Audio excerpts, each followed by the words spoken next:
Si Abraham at si Abimelech. Ika-20 kabanata. Umalis sina Abraham sa Mamre at pumunta sa Negev. Doon sila tumira sa kalagitnaan ng Kadesh at Shur. Hindi nagtagal, lumipat sila sa Gerar. Habang naroon sila, ang pakilala ni Abraham kay Sara sa mga tao ay kapatid niya ito. Kaya ipinakuha si Sara ni Haring Abimelech ng Gerar. Isang gabi, nagpakita ang Diyos kay Abimelech sa pamamagitan ng isang panaginip. Sinabi niya, "Mamamatay ka dahil kinuha mo ang babaeng iyan na may asawa na." Pero dahil hindi pa nagagalaw ni Abimelech si Sara, sinabi niya, "Panginoon, bakit niyo po ako papatayin at ang mga tauhan ko? Wala po akong kasalanan." Sinabi po kasi ni Abraham na kapatid niya si Sara. At sinabi rin ni Sara na kapatid niya si Abraham, "Inosente po ako at wala akong masamang balak sa pagkuha kay Sara." Sinabi pa sa kanya ng Diyos sa panaginip, "Oo, alam kong wala kang masamang balak. Kaya hindi ko ipinahintulot na magalaw mo siya para hindi ka magkasala sa akin. Pero dapat mo siyang ibalik sa asawa niya dahil ang asawa niya ay isang propeta.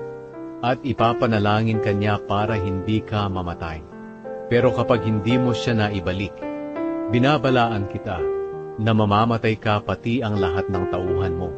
Kinabukasan, maagang ipinatawag ni Abimelech ang lahat ng opisyal niya at sinabi sa kanila ang tungkol sa kaniyang panaginip.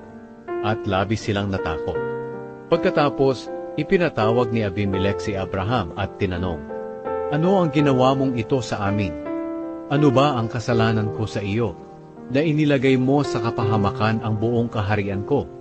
Hindi tama ang ginawa mo. Bakit mo ito ginawa?" Sumagot si Abraham, "Akala ko po wala ni isa man dito na gumagalang sa Diyos. Kaya naisip ko na baka patayin niyo ako para makuha niyo ang asawa ko. Totoo po na magkapatid kami, pero sa ama lang at hindi sa ina. At napangasawa ko po siya. Nang sinabihan po ako ng Diyos na umalis sa tahanan ng aking ama, sinabi ko kay Sara na ipakilala niya na magkapatid kami, kahit saan kami pumunta.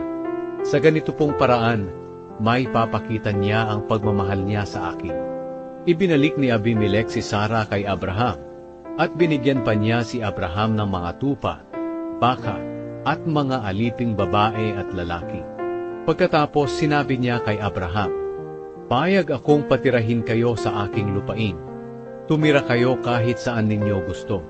Sinabi rin niya kay Sara, "Bibigyan ko ang kapatid mo ng 1,000 pirasong pilak bilang katibayan sa lahat ng kasamahan ninyo na hindi kita nagalaw at para hindi sila mag-isip na nakagawa ka ng masama." Dahil sa pagkuha kay Sara, niloob ng Panginoon na hindi magkaanak ang lahat ng babae sa sambahayan ni Abimelech. Kaya nanalangin si Abraham sa Diyos, at pinagaling ng Diyos ang asawa ni Abimelech at ang mga alipin niyang babae para muli silang magkaanak.